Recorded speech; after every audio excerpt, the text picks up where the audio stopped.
jërë ngeen jëf chers internautes de Sport Life 221 ñi ngi leen di nuyu di leen jaajëfal ñi ngi amaat mbégte bu yaatu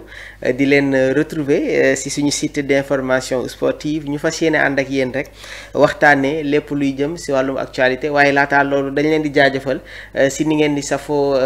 plateforme bi di Sport Life 221 ñi ngi gis tamit vraiment commentaires yi ak réaction yi nga xamante ne yéen a ngi koy indi à travers les différentes vidéos waaye nag comme niñ leen ko annoncé woon dinañu nekk tamit dans la continuité sur rubrique yi nga xamante ne ñi ngi leen koy proposer donc par jour dinañu maximiser vidéo yi nga xamante ne dinañ koy mettre en ligne l'actualité les éléments qui secouent l'actualité sportive di ngeen koy am en temps réel sur Sport Live 221 donc dañ koy doore ni ak la une des journaux sportifs dañ koy commencer ak Rewmi Quotidien Sport Rewmi Quotidien Sport ñoom ci seen xët bu njëkk ñi ngi ñëw ci match yi nga xamante ne amoon na en Ligue des Champions Arsenal demoon fekk ji le Real de Madrid au Santiago Bernabéu Inter de Milan doon dalal le Bayern Munich à l'Allianz Arena donc mu nekkoon ni tamit les matchs de choc bi nga xamante ne amoon na dans cette tournée européenne dinañu ñëw sur les différents matchs indi si li nga xamante ne tamit moom mooy une appréciation on commence par Inter de Milan ak Bayern Munich match boobu ngi jeexee sur le score de 2 buts partout si ñu cumuler les deux rencontres Inter de Milan se qualifie avec un écart de 1 but muy total 4 buts à 3 si match bi nga xamante ne nag amoon na niki démb Harry Kane moo dugal le premier but côté bavarois Lautaro Martinez qui égalise à la 58e minute de jeu Benjamin Pavard enfin qui marque avec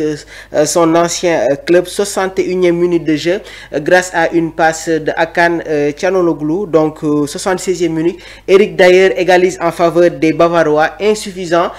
donc c'est un résultat qui permet à l'Inter de Milan de se qualifier gannaaw ba ñu gagné woon la première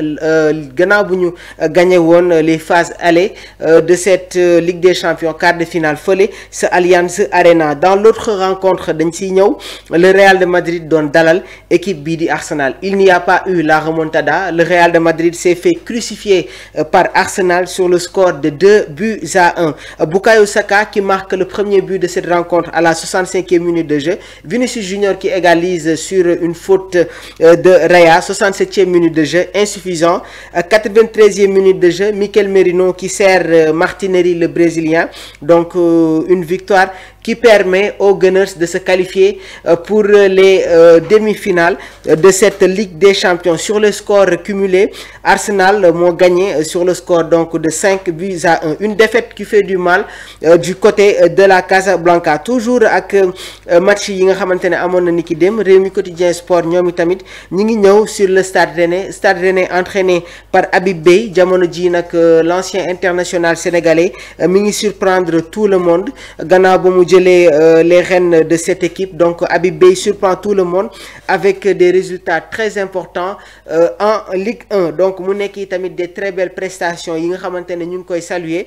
dans le championnat français suñu jugee foofu dañuy dem ci Tribune Store ñoom ñi ngi ñëw ba tey sur match bi nga xamante ne amoon na démb fële sa Santiago Bernabéu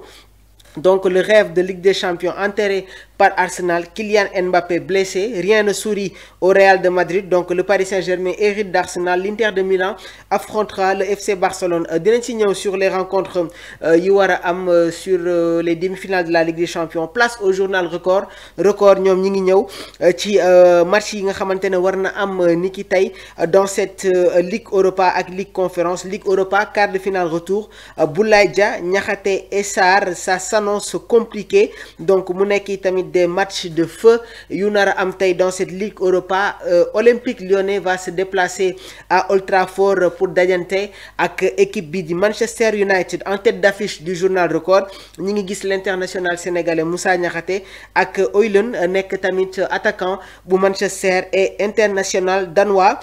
Boulaye Dia moom itamit dinañu recevoir si seen biir stade ça va être des matchs compliqués donc dañuy ñëw rek dëgtal leen match ni war a am ni ki tey Lazio dina dalal ak équipe bi di Bodo Glimt Eintracht Francfort di jouer ak Tottenham Manchester United war a jongante ak équipe bi di Olympique Lyonnais Athletic Bilbao war a jouer ak Rangers Real Betis di fekki Jagiellonian donc mu nekk tamit match bi nga xamante ne di ngeen ko am à 16h45 Fiorentina di football ak Celje, Rapid de Vienne wala dalal tamit équipe bii di